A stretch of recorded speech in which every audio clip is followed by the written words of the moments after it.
नमस्कार, जय हिंद, वंदे मातरम। दोस्तों, स्वागत है आपका गवर्नमेंट हेल्पलाइन यूट्यूब चैनल पर। दोस्तों, अगर आप भी एक सरकारी नौकरी लेने का सपना लेकर बैठे हैं, अगर आपका भी सपना एक सरकारी नौकरी लेने का है, तो ये वीडियो आप शुरू से लगाकर अंत तक जरूर देखिएगा, क्योंकि मैं आज की इस वीडियो में एक ऐसी बम्पर भर्ती के बारे में बात करने वाला हूँ जिसमें आपकी कोई भी एग्जाम, कोई भी इंटरव्यू नहीं होगा।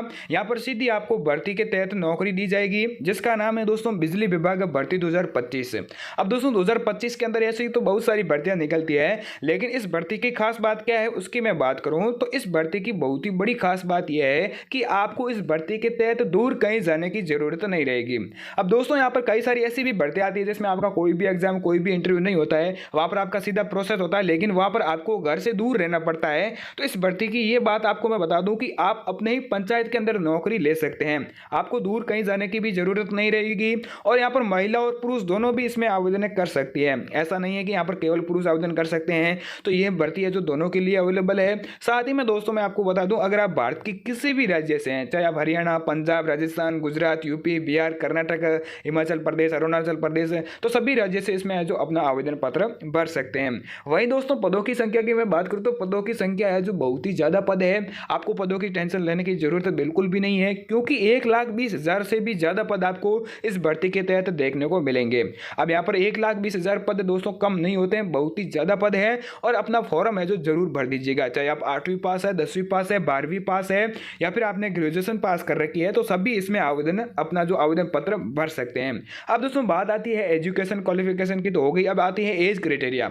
अब दोस्तों एज क्राइटेरिया में आपको ये ध्यान रखना होगा, अगर आपकी आयु सीमा 18 वर्ष से अधिक है, अगर 18 वर्ष से प्लस है तो आप आवेदन कीजिएगा। और यहाँ पर 35 वर्ष तक आपकी आयु सीमा है, अगर आपकी आयु सीमा 35 वर्ष से ज्यादा है तो आप इसमें बिल्कुल भी आवेदन नहीं कर पाएंगे। जो चाहे छूट को मिलाकर है, यहाँ पर आपको बता दूं ओबीसी, एसटी, एससी वर्ग के सभी को छूट को मिलाकर 35 वर्ष तक रखी गई है। तो इस बात को आपको ध्यान में रखना है। और अपने ही मोबाइल फोन से आपको कैसे आवेदन करना है वो मैं आपको बता देता हूं। तो चलिए इसके ऑफिशियल नोटिफिकेशन पर चलते हैं और पूरी जानकारी स्टेप बाय स्टेप करके समझ लेते हैं। लेकिन दोस्तों आगे बढ़ने से पहले मेरी एक छोटी सी रिक्वेस्ट है कि आपने अभी तक हमारे चैनल को सब्सक्राइब नहीं किया है तो जल्दी से हमारे चैनल को सब्सक्राइब कर दीजिएगा, साथ ही में बेल आइकन को ऑन करना भूलना नहीं है। वीडियो को लाइक करो ना करो उससे कोई फर्क नहीं पड़ेगा, आप इस वीडियो को शुरू से लगाकर अंत तक जरूर देखिएगा। तो चलिए इसके ऑफिशियल नोटिफिकेशन पर चलते हैं। तो दोस्तों आप लोग देख सकते हैं हम लोग आ चुके हैं बिजली विभाग भर्ती 2025 के ऑफिशियल नोटिफिकेशन पर। यहाँ पर मैं आपको पूरी जानकारी जो स्टेप बाय स्टेप करके समझाने वाला हूँ।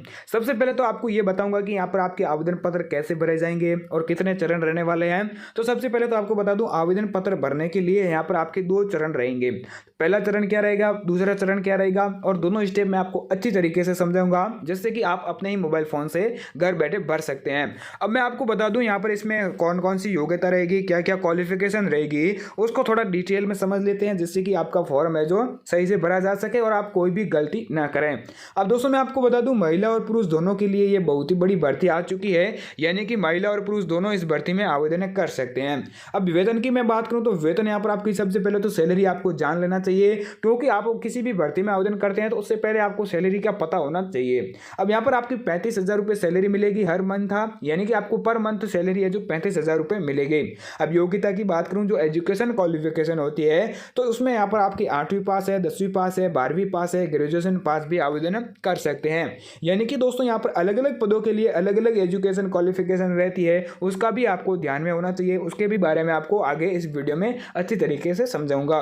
पदों की संख्या की मैं बात करूं तो यहाँ पर 90,000 के आसपास आपको पद है जो देखने को मिलेंगे, जो कि अलग अलग राज्यों के ऊपर निर्भर करता है कि कौन से राज्य में कितने पद निकले हैं। अब आपकी यहाँ पर जो सिलेक्शन प्रोसेस है, यानी कि आपको ये नौकरी कैसे मिलेगी उसकी मैं बात करूं तो ये भर्ती है जो 10th पास, 12th पास, 8th पास और ग्रेजुएशन पास के आधार पर ये जो भर्ती होगी, जिसमें यहाँ पर प्रतिशत आपको दिखाते हैं कि आपके परसेंट कितने हैं और कितने प्रतिशत आपके रहने वाले हैं, उसके अनुसार यहाँ पर भर्ती होगी। अब दोस्तों बिजली विभाग के तहत यहाँ पर 90,000 पदों की जो रोजगार समाचार पत्रों में भी प्रकाशित किया जा चुका है। सभी उम्मीदवारों से निवेदन है कि अगर वह बिजली विभाग भर्ती है उसकी निर्धारित योग्यताओं को पूरा करते हैं तो अंतिम तिथि से पहले पहले जरूर आपको आवेदन कर देना है। अब दोस्तों होता यह है कि आप आवेदन करते नहीं हैं, आपको निर्धारित योग्यता के अनुसार आपको आवेदन कर देना होता है, जैसे कि अंतिम तिथि का वेट बिल्कुल भी नहीं करना होता है। लेकिन कुछ प्यारे मेरे भाई और बहन जो मन में ये सोच लेते हैं कि हाँ भाई समय बहुत पड़ा है, आवेदन कर देंगे, तो वहाँ पर वो पीछे रह जाते हैं। तो उनको भी यहाँ पर बता दूँ कि आप जल्दी से आवेदन कर दीजिएगा। जो भी जैसे भी आपके आवेदन शुरू होते हैं तो आप अपने डॉक्यूमेंट पहले से इकट्ठा करके रखिएगा और यहाँ पर अपलोड कर दीजिएगा, जिससे कि आपका हाथों हाथ है जो आवेदन पत्र भी हो जाएगा। अब यहाँ पर पद की मैं बात करूँ तो पद का नाम है मीटर रीडर है और इलेक्ट्रीशियन का पद आपको यहाँ पर देखने को मिलेगा। अब दोस्तों मीटर रीडर में आपको क्या होगा और इलेक्ट्रीशियन में क्या क्या अंतर है वो भी आपको आगे इसमें समझाऊंगा, जिससे कि आपको अलग से समझ में आ जाएगा। अब पदों की संख्या की मैं बात करूं तो 90,000 पद आपको देखने को मिलेंगे, जो कि ऑल इंडिया में रहने वाले हैं। अगर आप भारत के किसी भी राज्य में रहते हैं तो अपना फॉर्म भर सकते हैं। ऑफिशियल नोटिफिकेशन एंड वेबसाइट और बिलो पर यहाँ पर आपको देखने को मिल जाएगा। पोस्ट विवरण की मैं बात करूँ तो यहाँ पर पोस्ट विवरण में आपको ये देखने को मिलेगा कि कौन से पद के लिए कितने संख्या पदों की रहने वाली है। अब यहाँ पर मीटर रीडर के लिए 60,000 पद आपको देखने को मिलेंगे और इलेक्ट्रीशियन के लिए यहाँ पर 29,000 पद आपको देखने को मिलेंगे। वहीं दोस्तों शैक्षणिक योग्यता की बात करूँ तो शैक्षणिक योग्यता मीटर रीडर के लिए 8वीं पास है, 10वीं पास है और इलेक्ट्रीशियन के लिए 12वीं पास है। अब दोस्तों आपको ध्यान से समझने वाली बात यह होगी कि आप अगर 10th पास है, 12th पास है, यानी कि आपने 12वीं पास कर रखी है, तो आपके मन में ये जरूर सवाल आया होगा कि मैं दोनों पदों के लिए आवेदन कर दूंगा। लेकिन जैसे ही आप दोनों पदों के लिए आवेदन करते हैं तो आपका फॉर्म सीधा रिजेक्ट हो जाएगा। एक के लिए भी आप एलिजिबल नहीं होंगे, आप क्वालिफाई नहीं किए जाएंगे। इस बात को आपको ध्यान में रखना होगा। तो वैसे तो मैं आपको बता दूं कि आप अपने अनुसार ही कीजिएगा। जैसे कि आप 12वीं पास है तो इलेक्ट्रीशियन के लिए ही आप अप्लाई कीजिएगा, और अगर आप 10वीं पास है, 8वीं पास है तो आप मीटर रीडर के लिए भी अप्लाई कर सकते हैं।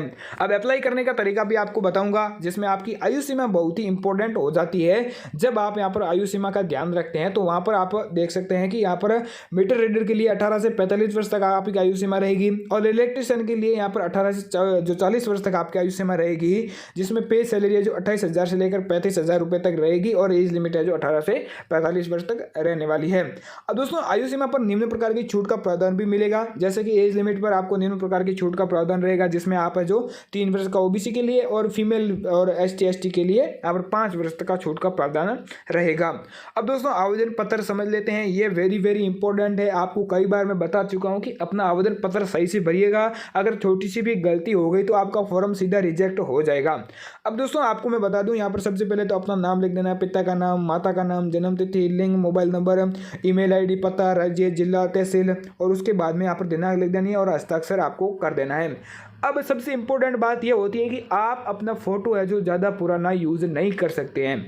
अब कुछ मेरे प्यारे भाई और बहन है जो अपना फोटो फॉर्म भरते समय पुराना यूज़ कर देते हैं, तो उनका यहाँ पर वेरिफिकेशन होता है, डॉक्यूमेंट वेरिफिकेशन में उनका फॉर्म है जो रिजेक्ट कर दिया जाता है। ऐसी गलती दोस्तों आपको नहीं करनी है। कुछ मेरे प्यारे भाई और बहन है जो हमें कमेंट करके भी बता रहे हैं और हमें कॉल कर भी बता रहे हैं कि भाई साहब मेरा फॉर्म है जो रिजेक्ट हो गया, उसका कोई रीज़न नहीं पता चल रहा है। तो एक बड़ा रीज़न ये भी हो सकता है कि आप फॉर्म भरते समय गलती नहीं करनी है। अब यहाँ पर फोटो आपको 15 दिन पहले ही खिंचवा लेना है। यहाँ पर एक महीना पुराना फोटो चलेगा, ज़्यादा पुराना फोटो भी नहीं चलेगा। तो आप फोटो कम खिंचाइएगा और यहाँ पर आप अपलोड करते समय ध्यान रखिएगा ज़्यादा पुराना फोटो ना हो। उसके बाद में यहाँ पर आपके पास में क्या क्या डॉक्यूमेंट होने चाहिए, तो यहाँ पर तहसील से शैक्षणिक योग्यता आपको यहाँ पर एंटर करनी है, और आवेदन करने का कोई कारण भी नहीं होता है, लेकिन वह आपको यहाँ पर बता देना है। अब दोस्तों यहाँ पर आपको दिनांक लिख देनी है। उसके बाद में आपको डॉक्यूमेंट क्या क्या लिखने हैं वो आप नोट कर लीजिएगा। आपके लिए क्या क्या डॉक्यूमेंट अनिवार्य रूप से होने चाहिए। सबसे पहले तो आपका आधार कार्ड तो दोस्तों अनिवार्य रूप से होना ही चाहिए। अब दोस्तों दूसरी बात ये आती है कि यहाँ पर आप आधार कार्ड के अलावा आपके पास में जो वार्षिक आय प्रमाण पत्र है, अपने जो पिता का वार्षिक आय प्रमाण पत्र है वो भी आपके पास में होना चाहिए। और आपके लिए यहाँ पर मैं आपको बता दूं, आपके परिवार में कोई भी सरकारी नौकरी पहले से नहीं होना चाहिए। अगर पहले से कोई सरकारी नौकरी है तो यहाँ पर आपको नौकरी मिलने में थोड़ी दिक्कत आ सकती है। और दूसरी बात यह है कि आप जो डॉक्यूमेंट में आपको पासपोर्ट साइज फ़ोटो, हस्ताक्षर है, और यहाँ पर आपके पासपोर्ट साइज फ़ोटो भी होना चाहिए। उसके अलावा यहाँ पर आपकी जो 10वीं 12वीं 8वीं पास की जो मार्कशीट है, जो प्रतिलिपि है, वो भी आपके पास में होनी चाहिए। ये कुछ इंपॉर्टेंट बातें हैं वो आपको ध्यान में रखनी होगी। आपका नाम, जिले का नाम अभी तक आपने कमेंट करके नहीं बताया है, तो जल्दी से अपना नाम और जिले का नाम कमेंट करके ज़रूर बता दीजिएगा, ताकि आपको थोड़ी बहुत इन्फॉर्मेशन उनके भी लिए, जो यहाँ पर राज्य का नाम लिखेंगे तो आपको थोड़ी बहुत इन्फॉर्मेशन उस राज्य की भी मिलती रहेगी। और हमारा टेलीग्राम चैनल अभी तक ज्वाइन नहीं किया तो जल्दी से हमारा टेलीग्राम चैनल है वो ज्वाइन कर लीजिएगा। वहाँ पर छोटी छोटी इन्फॉर्मेशन दी जाती है। तो चलिए मिलते हैं नेक्स्ट वीडियो में, तब तक के लिए जय हिंद, वंदे मातरम।